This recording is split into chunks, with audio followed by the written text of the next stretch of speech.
नमस्कार, मी संस्कृती आणि आपण पाहत आहात नवा मराठा। तर पाहूयात अहिल्यानगर जिल्ह्यातील महत्त्वाच्या घडामोडी। काँग्रेसचे आमदार विजय वडेट्टीवार यांनी जगद्गुरू नरेंद्राचार्य महाराज यांच्याविषयी केलेल्या अपमानास्पद वक्तव्यामुळे त्यांचे शिष्य आणि अनुयायी संतप्त झालेत। यावेळी अहिल्यानगर शहरातील बस स्टँड येथील छत्रपती शिवाजी महाराज यांच्या पुतळ्यासमोर अनुयायांनी जोरदार घोषणाबाजी करत वडेट्टीवार यांच्या प्रतिकात्मक पुतळ्यात जोडेमारो आंदोलन केले। कारण वडेट्टीवार यांनी नरेंद्राचार्य महाराजांविषयी एकेरी उल्लेख करत आक्षेपार्ह वक्तव्य केलं होतं। यामुळे अनुयायांनी तीव्र निषेध व्यक्त केला। महाराजांचा अपमान करणाऱ्या वडेट्टीवारांनी माफी मागावी अशी मागणी आंदोलकांनी केली, अन्यथा तीव्र आंदोलनाचा इशारा देण्यात आला आहे।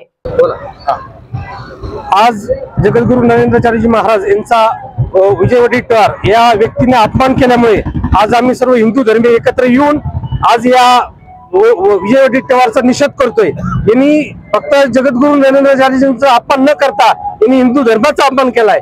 आज जगद्गुरू हे हिंदू धर्माचे धर्मगुरू आहे आणि यांनी या काँग्रेसच्या नेत्यांनी हिंदू धर्माचा अपमान केलेला आहे। आणि जर विजय वडेट्टीवार यांनी स्वामीजींची माफी नाही मागितली, जगद्गुरू नरेंद्राचार्यजींची माफी नाही मागितली, तर यांना आम्ही यांची जागा यांना दाखवून देणार आहे आणि उद्या होणाऱ्या इलेक्शन मध्ये यांना यांची जागा दाखवून यांना इलेक्शन मध्ये निवडून कसे येतील हे पण आम्ही बघणार आहे। त्यामुळे मी काँग्रेसवाल्यांना विनंती करतो की तुम्ही ह्या नेत्याला कुठेतरी याला समज दिली पाहिजे आणि यांनी स्वामीजींची माफी मागत नाही तोपर्यंत आम्ही शांत राहणार नाही। हे आम्ही आजच्या या आंदोलनाच्या निषेध मोर्चाच्या माध्यमातून सर्वांना आवाहन करतोय। धर्माचे धर्मगुरू जगद्गुरू नरेंद्राचार्यजी महाराज यांच्याबद्दल काँग्रेसचा नेता विजय वडेट्टीवार याने आक्षेपार्ह वक्तव्य केलेलं आहे आणि त्याबद्दल आम्ही नरेंद्राचार्यजी महाराजांचा सर्व भक्तवर्ग संतापलेला आहे। त्याने हिंदू धर्मातील संतांवर त्याने आज वक्तव्य केलेलं आहे। त्यामध्ये तो बोललेला आहे की त्यांना काही स्वप्न पडलं होतं का, साधू संत आहेत का, म्हणजे त्यांनी साधू संतांवर, महाराष्ट्र ही संतांची भूमी आहे आणि आज आपण जे काही हिंदू धर्माचं रक्षण आहे ते संतांमुळे होत आहे आणि त्यामुळे आज आम्ही त्याचा जाहीर निषेध करत आहे। त्याच्यामुळे त्याने जर आमच्या गुरूंची जर त्यांनी जर नाक घासून माफी मागितली नाही तर आम्ही भविष्यात तीव्र आंदोलन करू आणि येत्या इलेक्शन मध्ये आम्ही त्याला चॅलेंज देतो की तू पुढच्या वेळेस कुठेही आमदार म्हणून राहिलेला नसेल, आम्ही त्याला नक्कीच पाडणार। हा आम्ही नरेंद्राचार्यजी महाराज आणि पूर्ण हिंदू धर्माच्या वतीने त्याला आम्ही चॅलेंज करतोय। त्यांनी आमच्या स्वामीजींची, आमच्या सद्गुरूंची, हिंदू धर्मातील संतांची त्यांनी नाक घासून माफी मागावी एवढीच आम्ही त्याला हे करतो, नाही तर भविष्यातील पुढच्या भक्तगणांच्या तीव्र आंदोलनाला त्याला सामोरे जावे लागेल। श्री गुरुदेव। अहिल्यानगर महापालिकेच्या अतिक्रमण विरोधी पथकाकडून गेल्या काही दिवसांपासून शहरात आणि उपनगरात अतिक्रमण हटाव मोहीम सुरू आहे। या पथकाने आज सकाळी झेंडीगेट परिसरातून कारवाईला सुरुवात केली। प्रारंभी महापालिकेच्या जागेत पार्किंगसाठी खासगी व्यक्तीने केलेले पत्र्याचे शेड काढण्यात आले। त्यानंतर खाटीक गल्ली येथे असलेले 2 अधिकृत कत्तलखाने जेसीबीच्या सहाय्याने जमीनदोस्त करण्यात आले। त्यानंतर पथकाने बूथ हॉस्पिटल ते जुने जिल्हाधिकारी कार्यालय तसेच पोस्ट ऑफिस जवळील खाद्यपदार्थ आणि इतर टपऱ्या, अशोक हॉटेल परिसरातील टपऱ्या आणि इतर अतिक्रमणे काढण्यात आले आहेत। दुपारी उशिरापर्यंत ही मोहीम सुरू होती। यावेळी मोठा पोलीस बंदोबस्त तैनात करण्यात आला होता।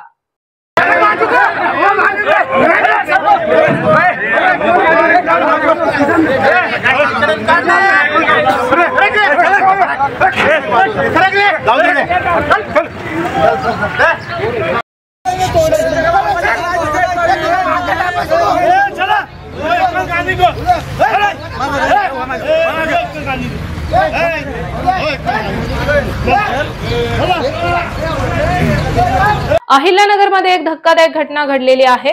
नगर सोलापूर महामार्गावर वाकोडी फाटा येथील साई श्रद्धा हॉटेलमध्ये पोलिसांनी छापा टाकून मोठी कारवाई केली।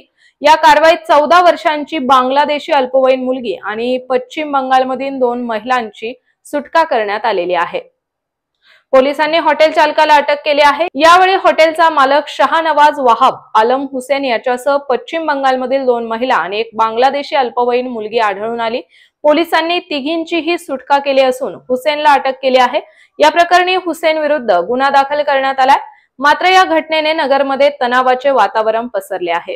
जामखेड शहरातील बीड रोडवर आज पहाटे 4 वाजण्याच्या सुमारास एक भीषण अपघात झाला। मारुती कंपनीच्या सीएनजी कारला रस्त्याच्या दुभाजकाला धडकल्याने आग लागली। या आगीत 2 जण जागीच ठार झाले। मृतांमध्ये जामखेड पोलीस ठाण्यातील पोलीस कॉन्स्टेबल धनंजय नरेश गुडवाल आणि पान शॉप मालक महादेव दत्ताराम काळे यांचा समावेश आहे। या घटनेची माहिती मिळताच कर्जतचे उपविभागीय पोलीस अधिकारी विवेकानंद वाखारे घटनास्थळी पोहोचले आणि पाहणी केली। पोलिसांनी पंचनामा केला आणि मृतदेहांचे शवविच्छेदन करण्यात आले। मात्र या घटनेमुळे परिसरात हळहळ व्यक्त होत आहे। मी संजय कोठारी जामखेड आज सोमवार दिनांक 24/2/2025 रोजी पहाटे 4:35 मला एका मुलाचा फोन आला, कोठारी काका एक ॲक्सिडेंट झाला आहे, ताबडतोब या गाडीने पेट घेतला आहे, गाडीतील लोक आरडत आहेत। मी ताबडतोब माझी ॲम्ब्युलन्स घेऊन घटनास्थळी दाखल झालो। त्यावेळी मी एकटाच तिथे हजर होतो। नंतर मी पोलीस निरीक्षक महेश पाटील साहेब यांना फोन केला, अग्निशामकवाल्याला फोन केला, यांना बोलून घेतलं। तोपर्यंत गाडीने पूर्ण पेट घेतला होता। यानंतर असे निदर्शनास आले आहे की गाडीमध्ये साईनाथ पॉन सेंटरचे महादेव काळे जामखेड वय 28 आणि पोलीस कॉन्स्टेबल नरेश गुडवाल वय 35 हे संगमनेरचा आहे। हे दोघंजण जागेवर जळून खाक झालेले आहेत। घटनेची माहिती दिल्यानंतर त्याला अग्निशामकवाल्याने विझवायला 1 तास लागला। गाडीचा टायर तुटून एक 100-200 फूट लांब गेला होता आणि त्याचं गाडीचा हेडलाईट 300 फूट लांब गेला होता। या गाडीचा भयानक ॲक्सिडेंट झाला आहे। महत्त्वाचे म्हणजे रोडला डिवायडरच्या ठिकाणी कसल्याही दिशादर्शक फलक नसल्यामुळे आणि रोडचे काम चालू असल्यामुळे हे अपघात होत आहेत। तरी याला जबाबदार कोण हा प्रश्न उपस्थित होत आहे। धन्यवाद। अहिल्यानगर शहर काँग्रेसचे माजी जिल्हाध्यक्ष किरण काळे यांनी आपल्या कार्यकर्त्यांसह शिवसेनेत प्रवेश केला आहे। रविवारी दुपारी मातोश्री येथे पक्षप्रमुख उद्धव ठाकरे यांनी काळे यांच्या हाती शिवबंधन बांधून त्यांना पक्षात घेतले। यावेळी उद्धव ठाकरे म्हणाले की किरण काळेंसारखे लढवय्ये नेतृत्व आता शिवसेनेमध्ये आले आहे। त्यांचा प्रवेश म्हणजे प्रवाहाच्या विरुद्ध येणे नव्हे, तर चुकीच्या दिशेने चाललेला प्रवाह योग्य दिशेला नेण्याचे काम ते करत आहेत।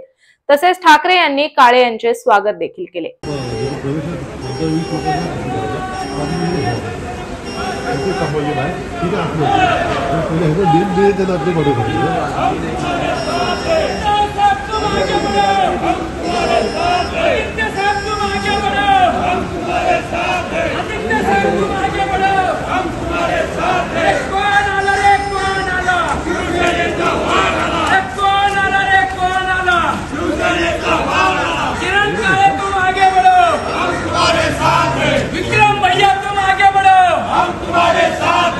आम्ही अहिल्यानगरवरून आलेले आज सगळे माझे सहकारी कार्यकर्ते जे आहेत, आम्ही सगळे अत्यंत खुश आणि आनंदी आहोत की हिंदुहृदय सम्राट बाळासाहेब ठाकरे हे ज्या मातोश्रीवरतून या संबंध महाराष्ट्रामध्ये त्यांचा आवाज त्या ठिकाणी गर्जना करायचा, आज त्याच मातोश्रीवरती आदरणीय उद्धवसाहेब ठाकरेंच्या हातून या ठिकाणी शिवबंधन आम्ही सगळ्यांनी बांधलं आहे। महाराष्ट्रामध्ये आमचं असं ठाम मत आहे की या राज्याला जर दिशा देण्याचं काम जर कोणी समर्थपणे करू शकत असेल तर ते सन्माननीय उद्धव साहेबांचं नेतृत्व आहे।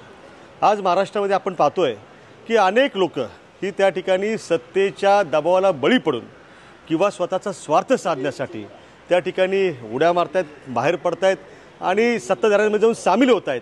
परंतु त्या ठिकाणी आम्ही सगळ्यांनी आदरणीय उद्धव साहेबांच्या नेतृत्वावरती विश्वास ठेवून कोणत्याही निवडणुका नसताना देखील त्या ठिकाणी संघर्ष निवडण्याचं काम केलेलं आहे। त्यामुळे मी माझ्या सगळ्या सहकार्याचं त्यासाठी अभिनंदन करतो की अत्यंत अडचणीच्या काळामध्ये, पडत्या काळामध्ये त्या ठिकाणी उद्धव साहेबांच्या बरोबर त्या ठिकाणी आम्ही त्यांच्या नेतृत्वाखाली शिवसेना त्या ठिकाणी बळकट करण्यासाठी काम करणार आहोत। काँग्रेस आघाडीमध्ये राहणार आहे का आणि बरेचसे काँग्रेस शिवसेनेमध्ये येण्याची देखील तयारी अहिल्यानगरमधील बहुतांशी आमचे जे सगळे सहकारी आहेत ते आज या ठिकाणी शिवसेनेमध्ये दाखल झालेले आहेत। हा प्रवेश करण्यामागे काही कारणं निश्चितपणे आहेत। स्थानिक पातळीवरचं जे काही आमच्या इथली परिस्थिती राजकीय आहे ही त्यासाठी महत्त्वाची आहे आणि हिंदुत्वाचा जो विषय आहे तो विषय आम्हाला पुढे घेऊन जायचा आहे। काही लोक महाराष्ट्रामध्ये हिंदुत्वाला त्या ठिकाणी चुकीच्या दिशेने घेऊन जाण्याचं काम करत आहेत। आपण सगळ्यांनी पाहिलं असेल की आता जी छत्रपती शिवाजी महाराजांची जयंती साजरी झाली त्यावेळेला अहिल्यानगर शहरामध्ये एक अत्यंत किळसवाना प्रकार घडला। कुविख्यात गँगस्टर लॉरेन्स बिश्नोई याच्या प्रतिमा त्या ठिकाणी शिवाजी महाराजांच्या मिरवणुकीमध्ये झळकवल्या काही प्रवृत्तींनी। अरे हे म्हणजे काय हिंदुत्व होऊ शकत नाही, हा विचार होऊ शकत नाही। शिवशाहू फुले आंबेडकरांचा विचार असणारा महाराष्ट्र अशा प्रकारे छत्रपती शिवाजी महाराजांच्या मिरवणुकीमध्ये घडणाऱ्या गोष्टीला कदापिही सहन करू शकत नाही। त्यामुळे आम्ही अहिल्यानगरसह महाराष्ट्रामध्ये एक हिंदुत्वाची जी ज्योत आहे, मशाल आहे, ती मोठ्या प्रमाणात पेटवण्याचं काम त्या ठिकाणी करणार आहोत। आणखी एक महत्त्वाचं कारण म्हणजे आमच्या अहिल्यानगर शहराचं जे दैवत आहे, जे 25 वर्ष त्या ठिकाणी या मातोश्रीच्या आशीर्वादानं आणि लोकांच्या आशीर्वादानं आमदार राहिलं, ते स्वर्गीय अनिल भैया राठोड यांचा जो विचार आहे, तोही विचार आम्हाला पुढे घेऊन जायचा आहे। नाराज कुणावरतीही नाही, नाराजीतून हा प्रवेश निश्चितपणानं केलेला नाही, तर एक आव्हान स्वीकारण्याची आमची जी काही भूमिका आहे, त्या भूमिकेतनं आम्ही शिवसेना बळकट करण्याचा विडा जो आहे तो पडत्या काळामध्ये उचललेला आहे।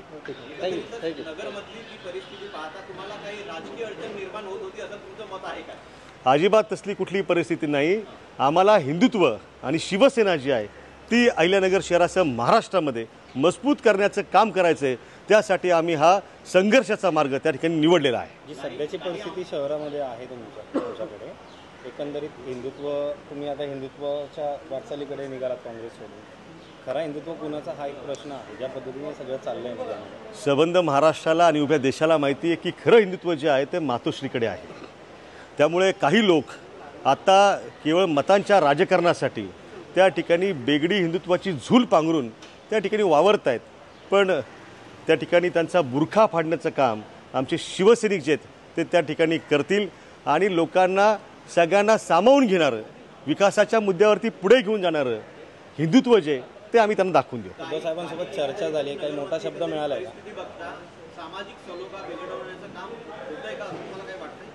सामाजिक सलोखा जो आहे तो टिकलाच पाहिजे। भारतीय घटना जी आहे डॉक्टर बाबासाहेब आंबेडकरांनी दिलेली, त्याचं पालन हे झालंच पाहिजे। त्यामुळे संविधानाचं रक्षण करणं जे ती भूमिका आम्ही घेतोय आणि हा प्रवेश करणं म्हणजे प्रस्तावना समोर आहेच। आज मातोश्रीवर आपल्या अहिल्यानगरचे काँग्रेसचे जिल्हा प्रमुख किरण काळे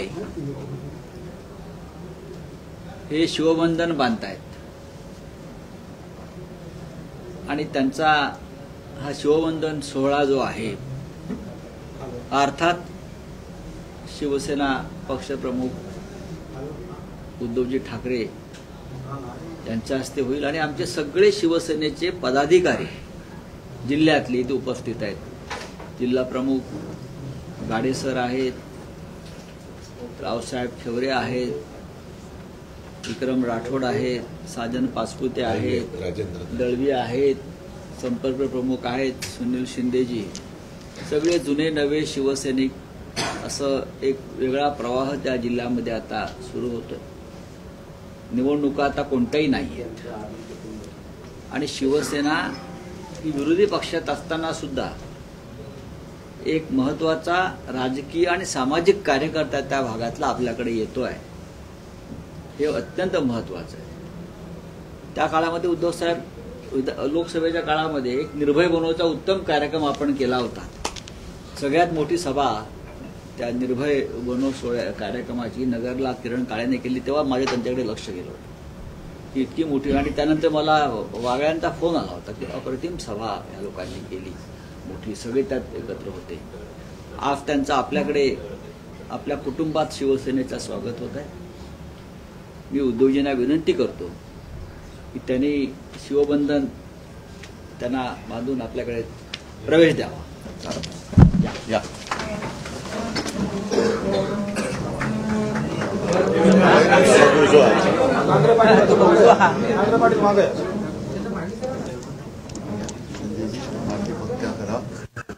माझ्याकडे जबाबदार आहेत पहिल्यापासून।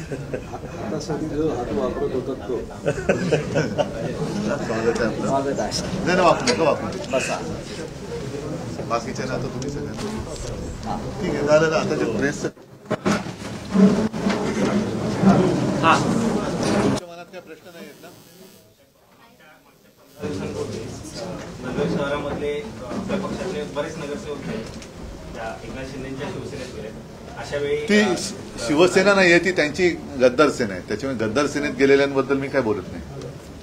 आगामी काळात मोठी जबाबदारी देण्यात येईल येईल ना। बघा, मोठी जबाबदारी म्हणजे असं आहे की एक विशेष तुम्हाला मानावंच लागेल की तसं पाहिलं तर त्यांच्या लेखी शिवसेनेला त्यांनी संपवले असं त्यांना वाटतं. तरी सुद्धा आज माझ्यासोबत माझी जुनी माणसं ज्यांना कदाचित मी काही देऊ शकलेलं नाही आणि हे संपूर्ण राज्यभर आहे, तर ही सर्व मंडळी माझ्यासोबत आहेत. त्यांचं म्हणजे त्यांची निष्ठा तर आहेच. आणि आज किरणजींसारखे एक चांगले लढवय्ये कार्यकर्ते हे शिवसेनेत येत आहेत. जबाबदारी आता हीच आहे की एकूण हा जो काही एक अंधाधुंद कारभार राज्यातच नव्हे देशामध्ये माजलेला आहे त्यांना दूर करून पुन्हा एकदा आपलं खरं हिंदुत्व म्हणा, आपलं राष्ट्रीयत्व म्हणा यांचं रक्षण करणं. आणि आज जनतेची जी काही गाऱ्हाणी आहेत, व्यथा आहे, त्यांना फसवलं गेले. निवडणूक काळामध्ये अनेक रेवड्या उडवून त्यांना फसवलं गेलं. आता त्या रेवड्या एक एक आता उड्या पडायला लागल्या. तर त्यांना त्यांच्या आयुष्यात सुखाचे समाधानाचे क्षण आणून देणं ही मोठी जबाबदारी सगळ्यांची आहे. आता सध्या किरणजींचा प्रवेश आणि त्यानिमित्ताने माझे सगळे अहिल्यानगरची पदाधिकारी इकडे आलेत. एक प्रवाहाच्या विरुद्ध पोहणं नाही मी म्हणत, तर चुकीच्या दिशेने चाललेला प्रवाह योग्य दिशेने वळवण्यासाठी सगळे एकत्र येत आहेत. त्याच्याबद्दल मी त्यांचं सगळ्यांचं मनापासून स्वागत करतो. मराठी साहित्य मंडळाच्या नगर तालुका अध्यक्षपदी नाना डोंगरे यांची नियुक्ती करण्यात आली. जिल्हाध्यक्ष बाळासाहेब देशमुख यांनी डोंगरे यांना नियुक्ती पत्र देऊन त्यांचा सत्कार केला. यावेळी जिल्हा उपाध्यक्ष डॉक्टर सुदर्शन धस उपस्थित होते. नाना डोंगरे यांचे साहित्य क्षेत्रात सुरू असलेले कार्य आणि सातत्याने कवी संमेलन घेऊन नवोदित कवी साहित्यिकांना प्रोत्साहन देण्याचे काम करत आहेत. छत्रपती शिवाजी महाराज व संत गाडगे महाराज यांच्या जयंतीनिमित्त 8वं काव्य संमेलन मोठ्या उत्साहात पार पडलं. या कार्यक्रमासाठी नगर दक्षिणचे खासदार निलेश जिल्लंके साहेब उद्घाटक म्हणून उपस्थित होते. त्याचप्रमाणे काव्य संमेलनाचे अध्यक्ष म्हणून प्राध्यापक संपत गर्जे सर आणि कार्याध्यक्षा म्हणून लासलगाव येथील हरिभक्तपरायण संगीतामाई गुंजाळ या उपस्थित होत्या. त्याचप्रमाणे सेवानिवृत्त पोलीस अधिकारी सुभाष सोनवणे हे आपल्या कार्यक्रमाला आवर्जून उपस्थित होते.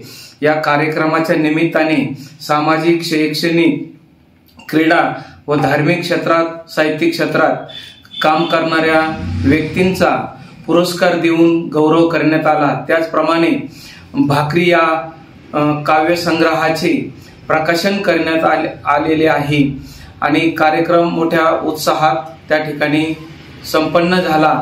आणि बालशाही ओवी काळे यांनी छत्रपती शिवाजी महाराजांच्या जीवनावरती पोवाडा गायन केलं आणि सुप्रसिद्ध गायक महेश खोपटीकर यांनी अभंगाचा कार्यक्रम त्या ठिकाणी सादर केला.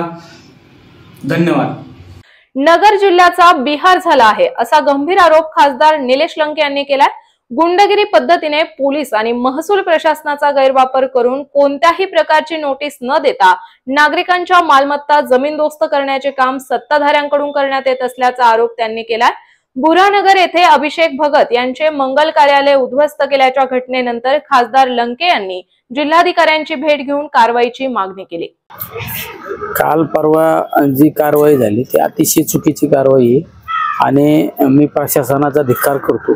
हे पाहिल्यानंतर म्हणजे एकदम प्रत्येकाच्या जीवाला वेदना निर्माण होते ना. अशा प्रकारचे गैरकृत्य हे कुठलंही अतिक्रमण नाही. स्वतःच्या प्लॉटमध्ये ज्या प्लॉटची इमारतीच्या बांधकामाचं परमिशन आहे त्या ठिकाणी स्वतःच्या प्लॉटमध्ये रस्ते सोडलेत गावासाठी, तरी पण तुम्ही चुकीच्या पद्धतीने कारवाईचा हातोडा त्या ठिकाणी टाकला.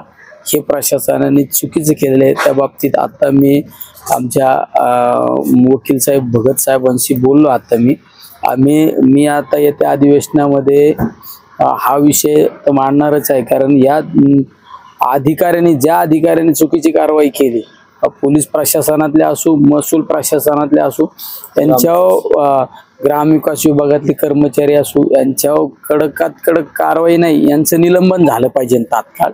ही माझी प्रामुख्याने मागणी असणार आहे. त्याचबरोबरीने आम्ही सुप्रीम कोर्टामध्ये याच्या विरोधात याचिका दाखल करणार आहे की ज्या अधिकाऱ्यांनी ही कारवाई केली त्यांच्यावर कारवाई तर केलीच पाहिजे, पण त्याचबरोबर ही जी नुकसान झाली, नुकसान भरपाई सुद्धा आम्हाला मिळाली पाहिजे ही मागणी आहे. कारण जिल्ह्यामध्ये एक गुंडाराज चालू आहे. पोलीस प्रशासनाला आणि महसूल प्रशासनाला हाताशी धरून, वेगवेगळ्या अधिकाऱ्यांना हाताशी धरून जे गुंडाराज चालू आहे हे कुठेतरी थांबलं पाहिजे. तर आम्हाला यामध्ये मोठं त्या ठिकाणी आंदोलन छेडावं लागणार आहे.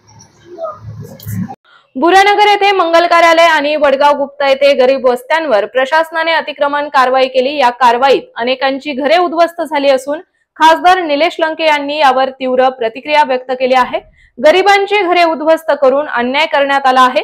या प्रकरणी आपण संसदेत आवाज उठवणार आहोत, तसेच न्यायालयातही दाद मागणार आहोत. याशिवाय खासदार लंके यांनी पीडित कुटुंबांना न्याय मिळवून देण्यासाठी आपण सर्वतोपरी प्रयत्न करू असे आश्वासन दिले आहे.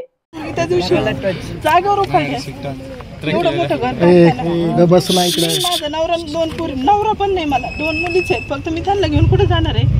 आतमध्ये घर आहे, मी एकटी तिथे राहते आणि हॉस्पिटलमध्ये ड्युटी करते, ते पण बाहेर. किती वर्षापासून राहता इथं? म्हणजे आम्हाला आठवतच नाही. इतके वर्षापासून राहत असतात. 63 सालापासून जवळजवळ. हा 50 सालापासून राहतो. म्हणजे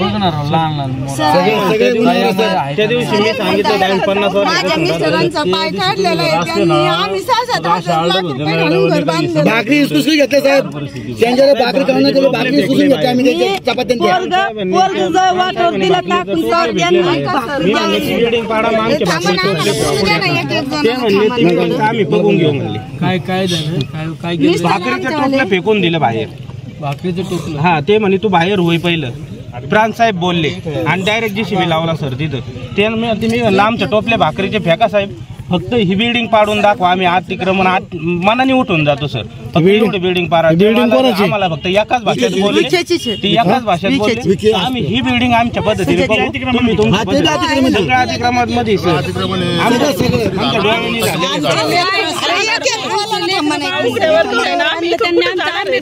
ही जी पाठीमागे मोठी बिल्डिंग दिसती, ही बिल्डिंग कोणाची?